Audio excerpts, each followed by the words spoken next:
তারপর হাত খালি হলে শুকিয়ে মরো। সব জানা আছে আমার। লোকের কাছে হাত পাততে লজ্জা লাগে না তোমার? লজ্জা আবার কি? লোকে দেখছে আমার বড় বড় চাল চলন, ধার করে করছি কিনা তা কজন জানে। তুমি কি ভাবো চিরকালই আমি গরিব থেকে যাব নাকি? তোমার আর বড় লোক হয়ে কাজ নেই। বড় লোক হতে গিয়ে আবার ছোট লোক না হয়ে যেও। তুমি সত্যি আমার উত্থান চাও না? সব সময় মাথায় আমার চিন্তা আরো টাকা, আরো টাকা। উত্থান না পতন তা অত আমি বুঝি না, আর বুঝতেও চাই না। একটু গা নাড়িয়ে কাজকর্ম করো, বুঝলে? তোমার জন্য উপর থেকে ভগবান টাকার বৃষ্টি করবেন না, বুঝলে? সারাটা দিন বাড়িতে বসে এদিক ওদিক করে সময় নষ্ট করছো। ওসব তুমি বুঝবে না। ভাবছি লটারির টিকিট কাটবো আর কোথাও কিছু টাকা লাগাবো। আবার লটারি? তোমার কি লজ্জা শরম কিছুই নেই? সেবার লটারির পিছনে কত টাকা গচ্ছা দিলে মনে আছে? পরে এসে আমার কাছে হাত পাতলে। তোমার সব টাকা শোধ করে দেবো। ভাবছি একটা ব্যবসা ফাঁদবো। খাটনি নেই, শুধু টাকাই টাকা। মাথার ডাক্তার দেখাও, বুঝলে? না হলে পরে কেঁদে কুল পাবে না। কি তুমি আমাকে পাগল বলছো? আমি উন্মাদ? তার আর বাকি কি? যাও যাও, খেয়ে দিয়ে আবার শুয়ে পড়ো, না হলে পাড়া ঘুরতে বেড়াও গিয়ে। যেমন ছিলে আগে সেই গাইয়াই লয়ে গেলে। ঠাট বাট কি জিনিস সে তো আর বুঝলেই না এই জীবনে। আর কথা বাড়িও না তো, মাথা গরম হয়ে যাচ্ছে আমার। দু চোখ যেদিকে যায় চলে যাব কিন্তু, এই বলে দিলাম। যাও যাও, দুদণ্ড একটু শান্তিতে তো থাকতে পারবো। ফোকটে কিছু টাকা পাই কোথাও থেকে, তারপর আমিও দেখাবো ফুটানি কাকে বলে। সারাদিন শুধু আমার উপরে রোয়াব দেখানো বার করে দেবো।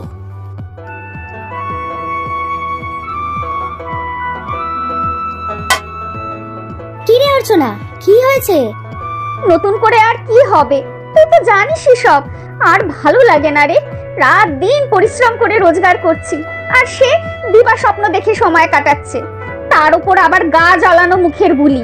বুঝেছি, আবার বিবেকদের সাথে ঝগড়া করেছিস তো? বিবেক না ছাই, বিবেকহীন মানুষ একটা, নাম আবার বিবেক। ঘরে চল, চা করি, দুজনে চা খেতে খেতে গল্প করি। না রে, সময় নেই। আচারগুলো ডেলিভারি দিতে যেতে হবে। কেমন চলছে রে তোর আচারের ব্যবসা? তা চলছে একরকম, কিন্তু ওর যদি একটু সাহায্য পেতাম তবে ব্যবসাটা আরো বড় করা যেত। কেন, বিবেক তো তোকে সাহায্য করে না?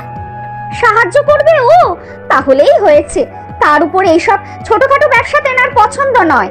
সব সময় তো জানিস বিশাল বিশাল ব্যাপার স্যাপার তার। সে তো জানি রে। কাল রাত জেগে সব আচারের প্যাকেট করেছি। আজ সকালে বললাম একটু সাইকেল করে ওগুলো গোল বাজারে পৌঁছে দিয়ে আগের টাকা নিয়ে আসতে। গেল তো নাই, উল্টে আবার আমার সাথে কোমর বেঁধে ঝগড়া করলো। কি করবি বল, সংসারটা তো চালাতেই হবে। আর এই দেখ না, আমার বরটা আবার কাজ পাগল। সেই ভোর থাকতে বেরিয়ে যায়, ফিরতে রাত দুপুর। তাতে কি, সংসারটা তো ঠিকঠাকই চলছে। তা ঠিক, টাকা পয়সার দিক থেকে টানাটানি নেই, তবে দুজনে যে দুদণ্ড কথা বলবো তার উপায় নেই। এখন আবার কাজের জায়গা ম্যানেজার হয়েছে। কাজের চাপ তো ছিলই, তবে দায়িত্ব আরো বেড়েছে। ইস, আমার বরটাও যদি একটু কাজের হতো। বেশি টাকা পয়সার আমার দরকার নেই, শুধু ভালোভাবে একটু সংসারটা যদি চালাতে পারতাম তাহলেই হতো। সত্যি চা খাবি না এখন? না, যাই, কাজটা করে নেই। মন খারাপ হলে তোর এখানে এসে তোর কাছে সব বলতে পেরে মনের ভার হালকা হয়। পরে এসে চা খাবো কিন্তু।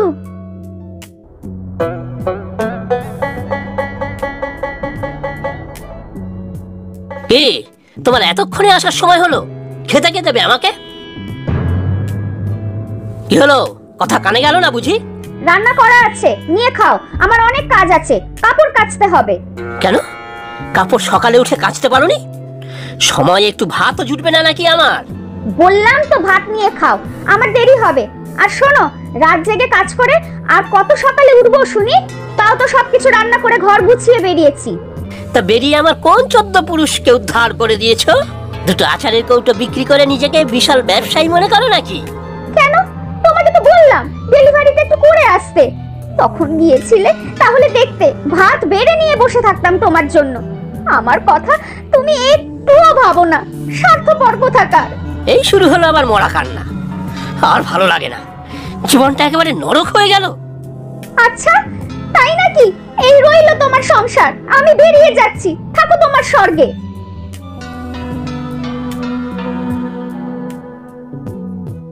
সত্যিই চলে গেল নাকি? কোথায় আর যাবে? বাপের বাড়িতেও তো কেউ নেই।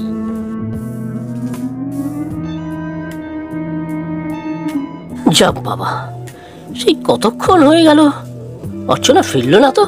খিদেতে তো পেট জ্বলছে। উফ, কি যে করি। না, নিজের হাতেই খাবার নিতে হবে। দেখি কি কি আছে। এই তো ভাত, ডাল, মাছের ঝোল, ব্যাস একটু নুন হলেই হবে। নুন আবার কোথায় রাখে কে জানে। কোনো মানে হয় নিজের হাতে ভাত নিয়ে খেতে হচ্ছে?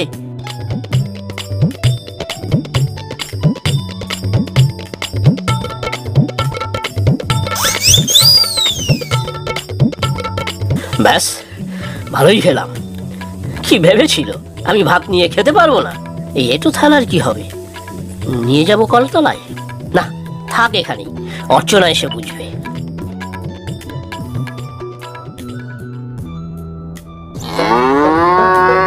উফ, লক্ষ্মী আবার ডাকছে কেন? ভালো লাগে না। শান্তিতে একটু ঘুমানোও যাবে না। ভাত ঘুমরা হলে আবার শরীর আইঢাই করে।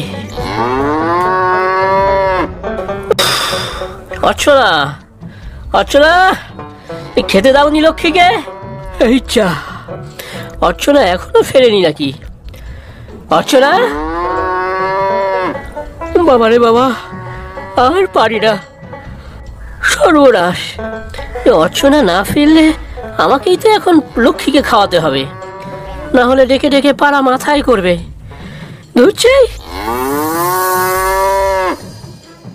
তোর গলা তো খুব বেড়েছে লক্ষ্মী, মাথা খারাপ করিস না তো। এই যা, সন্ধে হয়ে আসছে তো। অর্চনা তো এখনো এলো না, গেল কোথায়?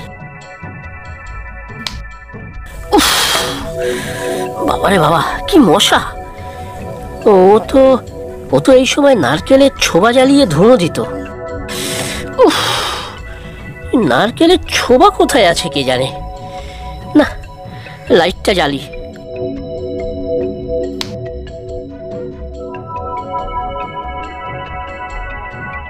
এই রে, বিল দিতে যাইনি বলে তো বিদ্যুতের লাইন কেটে দিয়েছে। হায় হায়, সকালে একদম মনেই ছিল না। অর্চনা হলে ঠিক মনে করে বিলটা জমা দিয়ে আসতো। আবার মশা। আমাদের একটা হ্যারিকেন ছিল তো, কোথায় যে থাকে? অর্চনার কোনো কিছু রাখার কোনো ছিঁড়ি ছাদ নেই। দেখি তো রান্নাঘরে।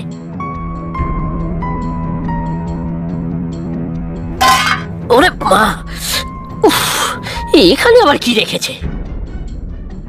এই যা, এ তো মনে হচ্ছে আমারই এটো থালাবাটি, তখন থেকে পড়ে আছে। কিন্তু হ্যারিকেন কোথায়? ও, এই তো। রাত্রে তো খাওয়াও জুটবে না মনে হচ্ছে। সত্যি, এখন তো মনে হচ্ছে অর্চনা দিনরাত কত কাজ করে। সত্যি, আর আমার পক্ষে তো একবেলা ভাত জোটারও সম্ভব হচ্ছে না। কোথায় যে গেল? না, যাই খুঁজে দেখি আশেপাশে। উফ, বাজার ঘুরলাম, মন্দিরে দেখলাম, মাঠের এদিকেও তো নেই। আর কোথায় যেতে পারে? ওদিকে তো শ্মশান। কি করবো বলতো গোপা, অনেক রাত্রি হয়ে যাচ্ছে যে। যা বলছি শোন, চুপ করে বসে থাক এখানে, দেখবি খুঁজতে খুঁজতে ঠিক আসবে। আর যদি না আসে তাহলে? তাহলে আর কি, আমার বর তো দুদিনের জন্য শহরে গিয়েছে, থাকবি এখানে। কাল সকালে যা করার করা যাবে। না রে, আমার খুব চিন্তা হচ্ছে রে। মানুষটা এক গ্লাস জলও নিজের হাতে ভরে খেতে পারে না, অন্ধকারে যদি পড়ে টরে যায়। তোরও দোষ কম নয় অর্চনা, বিবেকটাকে একেবারে ঠুটো বানিয়ে রেখেছিস। নিজের কাজ নিজে চালানোর মতো কাজও করতে পারবে না, সে কেমন কথা? না রে, আমি বাড়ি যাই, আমার বুকে কেমন ধরফর করছে। তোকে যে এত অপমান করলো, ভুলে গেলি? ভালো মানসিক সুযোগ নাই তো, বুঝুক আজকে। যা হবার হয়েছে, এখন বাড়ি যাই রে, রাত্রে হয়তো না খেয়েই থাকবে। সে না হয় বুঝলাম, বিবেকদার কষ্ট হবে, কিন্তু তুই সেই থেকে না খেয়ে আছিস অভিমান করে। তোর কষ্ট কি কষ্ট নয় রে? একটু শক্ত থাকতো দেখি, আমি দেখছি কি করা যায়। ছেড়ে দে তুই গোপা, আমার অদৃষ্টে এই আছে, আমাকেই খেটে খুঁটে পরিশ্রম করে সংসার চালাতে হবে। মানুষটা আর শোধরাবে না, মুখে লেকচার মেরেই জীবন কাটাবে।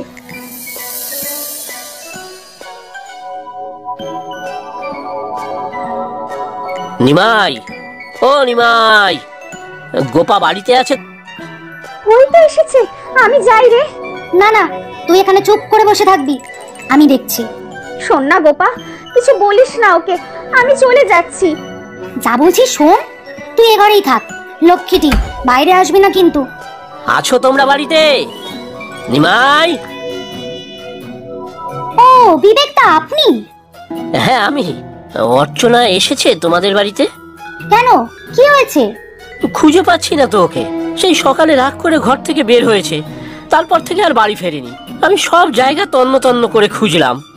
রোজ রোজ এত ঝগড়া কেন করেন বলুন তো বিবেকদা? সারাদিন কত পরিশ্রম করে মেয়েটা। সত্যি আমি দোষী। ওর মূল্য আমি এতদিন বুঝতে পারিনি। আজ সারাদিন যখন ও নেই, তখন বুঝলাম ওকে ছাড়া আমি এক পাও চলতে পারবো না। আমি অচল আমার অর্চনাকে ছাড়া। তাহলে আজ আপনি বুঝতে পেরেছেন মনে হচ্ছে। বুঝেছি বুঝেছি, হারে হারে বুঝেছি। ও কোথায় কি জানি। ভগবান করুন ও যেন ফিরে আসে, আমি ওকে মাথায় তুলে রাখবো। সে নিশ্চয়ই ফিরে আসবে, কিন্তু দুদিন পরে তো যে কে সেই। মেয়েটা সারাদিন খেটে মরবে, আর আপনি ছেঁড়া কাঁথায় শুয়ে লাখ টাকা স্বপ্ন দেখবেন। সত্যি মেয়েটা বড় অভাগা। না গো, দেখো তোমরা, আমি আজকে সত্যিই পাল্টে গিয়েছি। ঘরে বাইরের সব কাজ করব আমি। ওকে আমি কুড়াটিও নাড়তে দেব না। শুধু ফিরে আসুক, আমার অর্চনা ফিরে আসুক। ঠিক আছে, এরকম হলে তো অর্চনাকে এবার ফিরিয়েই দেওয়া যায়। তবে হ্যাঁ, মনে যেন থাকে, সংসারের সব দায়িত্ব নিতে হবে আপনাকে। নেব নেব, সব দায়িত্ব নেব, শুধু ওকে ফিরিয়ে দাও।